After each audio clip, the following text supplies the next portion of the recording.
Muy buenos días a todos, esperamos que se encuentren muy bien en este día tan especial en el que vuelve su programa favorito, Reformados. Me acompaña Kimberly y junto a distintos invitados y celebridades desglosamos y revisamos distintas políticas económicas realizadas en nuestro país. Buenos días a todos y claro Ignacio, hoy volvemos con mucha energía, especialmente hoy que hablaremos de la reforma educacional de la expresidenta Michelle Bachelet. Para entender un poco la reforma educacional, debemos mencionar que encuentra su base en cuatro pilares principales: la calidad educativa a nivel escolar, reducir la segregación y contar con un país más integrado social y culturalmente, gratuidad universal y el fin al lucro en todo el sistema educativo. En este día estamos acompañados de Leslie Bailaqueo, economista aficionada, Yulitza Hernández, sostenedora de un colegio subvencionado, y el ex dirigente estudiantil Eduardo Sánchez. Le daremos la palabra al ex dirigente estudiantil, quien nos puede relatar el contexto social.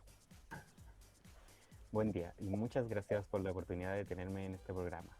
Primeramente, para saber cómo se formula esta reforma educacional a manos de la expresidenta Michelle Bachelet, tenemos que recordar el hito que fue la primera revolución de estudiantes secundarios en el año 2006. Cabe destacar que estas manifestaciones se originaron por la privatización del sistema educacional chileno impuesto por la dictadura militar de Augusto Pinochet en los años 1970 y 1980. ¿Nos podrías hablar un poco de la Revolución Pingüina? Por supuesto, la llamada Revolución Pingüina fue una respuesta a este restricto modelo de educación que no se encontraba abierto para todos. Las demandas planteadas por los estudiantes se caracterizaron principalmente por buscar la derogación de leyes educativas, como por ejemplo la Ley Orgánica Constitucional de Educación y el Decreto 524 de 1990, que regulaba los centros de alumnos. También contiene el fin de la municipalización de la enseñanza, la gratuidad de la prueba de selección universitaria PSU, del pase escolar y de la tarifa escolar en el transporte público para la educación media, así como el estudio y reformulación de la jornada escolar completa, entre otras demandas. Muchas gracias, Eduardo. ¿Alguno de los invitados quisiera aportar? ¿Leslie? Hola, sí, a mí me gustaría aportar con los datos económicos. El año 2016 se vio un periodo de recesión económica. Esto es lo que ocurre por periodos seguidos de una tasa negativa en la variación del Producto Interno Bruto, que indica decir que la economía decrece. Cuando esto pasa, disminuye el consumo junto con la inversión, por lo que se producen menos bienes y servicios, aumentando el desempleo. Según el diario La Tercera, las cifras de 2017 mostraron un crecimiento del 1,6%, al igual que el 2016, siendo las más bajas desde la llamada crisis internacional del 2009. Políticamente hablando, la desconfianza de la ciudadanía ha aumentado considerablemente. Está en la duda si los partidos políticos podrán recuperar la credibilidad e incorporar a la mayoría de la población al debate y decisión sobre los asuntos públicos. El nivel de incertidumbre que introducen las nuevas reglas del juego ante la falta de transparencia de sus normas. Me gustaría señalar que la política económica está compuesta por 4 elementos básicos. El primero es la autoridad. Es quien lleva a cabo la política económica o la agenda principal de esta. En el caso de la reforma educacional, la principal autoridad es la expresidenta Michelle Bachelet, pues ella impulsó el proyecto, siendo parte de su programa de gobierno en la sección de reformas de fondo. Otra autoridad que participó fue el Ministerio de Educación. Seguido de ello, los fines y objetivos que esta reforma persigue son que Chile por fin alcance un sistema educativo moderno, de calidad y donde se obtengan los conocimientos, competencias y valores democráticos que el país demanda a sus niños, niñas y jóvenes. De esta forma se puede concluir que los fines generales internos que persigue son el desarrollo de la personalidad y equidad e igualdad. Para lograr esto, la reforma tributaria anterior a la reforma educacional busca aumentar la carga tributaria para lograr financiar la reforma educacional. Además, tenemos acciones que llevan a cabo las autoridades de forma deliberada, como lo son la creación de la Superintendencia de Educación Preescolar y de la Subsecretaría, la Ley de Inclusión en busca del fin al lucro, la selección y el copago, la ley que crea el Sistema de Desarrollo Profesional Docente, avances en la desmunicipalización, además de los cambios en la educación superior como la Ley de Gratuidad, entre otros. Igual contamos con instrumentos, el principal de ellos es el cambio institucionales, ya que hablamos de una reforma al sistema educativo. Se producen cambios en la estructura y el segundo es el de política fiscal, debido al aumento en el gasto público. Las políticas económicas se pueden clasificar de 4 formas. En este caso, la reforma educacional, principalmente por el carácter de los instrumentos, es una reforma fundamental, ya que estamos hablando de un cambio completo dentro del marco económico, su fundamento mismo, afectando la base de su organización. Según la orientación básica, es una política de ordenación, ya que modifica el marco de actuación de la economía en general. Por otro lado, según el nivel de actuación, hablamos de una política macroeconómica. Esto ya que influye de forma global en la educación y en sus distintos niveles que funcionan bajo regímenes de mercado distintos. Influye en el nivel nacional educativo. Y según la dimensión temporal, nos encontramos precisamente en una política de largo plazo. Estas políticas se encuentran entre 8 años en adelante. Y la reforma educacional tiene un plazo de hasta 12 años para su implementación y resultados. Continuamos con las etapas de elaboración. Su senadora nos podría comentar un poco. Buenos días, un gusto estar aquí con ustedes. Bueno, reconocimiento del problema. Todo comienza desde la sociedad civil, donde ésta comienza a manifestar sus distintas inquietudes y sus necesidades a través de marchas. Las más significativas las tendrán lugar el año 2006 y 2011. Los estudiantes ya no quieren desenvolverse en un sistema educativo donde predomina el lucro y ya no quieren estar limitados por su situación económica. En Chile, por décadas ha predominado el lucro por sobre el bienestar de los estudiantes.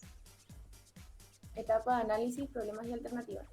Los proyectos de ley que pondrán fin al lucro, fin al copago y fin a la selección. Los cambios en la educación general se implementarán una nueva política nacional docente y reorganizará el sistema público para alcanzar la desmunicipalización. Los cambios en la educación superior hará un cambio paradigmático con más fiscalización, avanzando hacia la gratuidad universal, mejorando los sistemas de ingreso y buscando la calidad. Diseño de medidas. Producto de las diversas manifestaciones, Michelle Bachelet observa la gran necesidad de poder acabar con la segregación educacional y es así como Bachelet va a proponer elaborar una reforma educacional en su segundo programa de gobierno.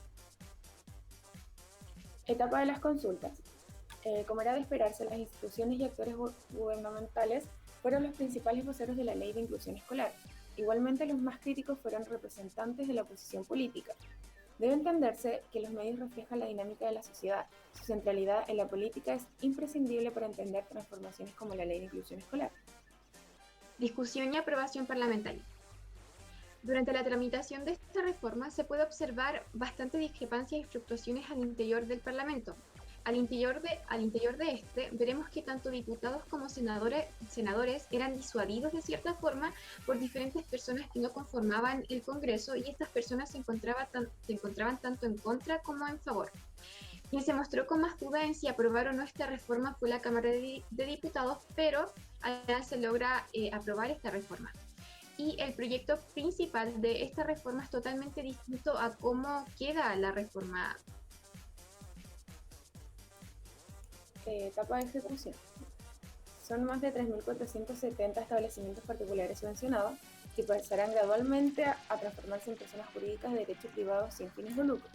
Los sostenedores tendrán la libertad de aportar con la estructura de sus establecimientos educacionales y en el caso de que no lo hagan, el Estado comprará el inmueble para que funcione como una propiedad pública. Muchas gracias, chicas. Eduardo, ¿nos podrías ayudar con los papeles de los decisores políticos? Por supuesto. En cuanto, primeramente, el gobierno, el rol que tuvo fue que, producto de las distintas manifestaciones producidas en nuestro país, la expresidenta Michelle Bachelet cree la necesidad de tomar la iniciativa de llevar a cabo esta reforma educacional. El Parlamento tuvo una discusión llena de tensiones. Parlamentarios de oposición consideraron que el fin de la selección mermaría la libertad de las familias de elegir el establecimiento donde estudiarían sus hijos. Los partidos políticos tuvieron un rol fundamental, ya que estos guiaron debatiendo en cuanto a las decisiones que toman los distintos parlamentarios. La sociedad civil también se pronunció. Los padres que no estaban de acuerdo con las medidas se manifestaron en las calles. ello producto de la incertidumbre que provocó en su momento. Muchas gracias. Yulitza, tú como sostenedora, ¿cuáles dirías que son los efectos y consecuencias? Bueno, primero tenemos efectos positivos. Ujú. Uno de estos efectos puede ser que esta reforma va a beneficiar a miles de estudiantes producto de la gratuidad educacional enfocada tanto a colegios como a universidades. Y esto permite ampliar la educación a nivel nacional. Producto de esta reforma se va a considerar a la presidencia de Bachelet por décadas como una de las más importantes en Chile, ya que su presidencia va a marcar un gran paso para la consolidación a la democracia. También tenemos los efectos negativos, ya que muchos colegios deciden transformarse en particulares pagados y dejar de recibir subvención por parte del Estado. Colegios también deciden cerrar sus establecimientos educacionales, ya que esta reforma no les deja muchas opciones. Y algunos sostenedores señalan que este nuevo marco regulatorio hace inviable seguir con el proyecto educativo. Ya para finalizar, pese a las grandes expectativas puestas en esta reforma educacional, la realidad muestra que los cambios resultantes no son los esperados, ni lo suficientes para alcanzar los objetivos que con tanta fuerza perseguían los grupos sociales y al mismo gobierno de la época. Aunque sabemos que es una política a lo largo plazo y sus efectos completos se determinarán por ver en varios años, algunos logros se han cuestionado, solo instauran un cambio superficial en materia educativa. Algunos objetivos de esta reforma educacional son y eran imposibles de realizar, como por ejemplo la universalidad de la gratuidad universitaria. Debemos destacar que nuestros estudiantes, según su nivel socioeconómico, van a tener que distribuirse en los distintos establecimientos educacionales. Por ejemplo, en los públicos tendremos alumnos de pocos recursos y en los privados pagados tendremos alumnos con altos recursos. Esta brecha educacional la podemos ver claramente en resultados como los de la prueba CIMSE y en la PTU, las cuales se realizan cada año. Yulitza, Leslie, Eduardo, muchas gracias por estar aquí. Que estén muy bien. Hasta Gracias. luego.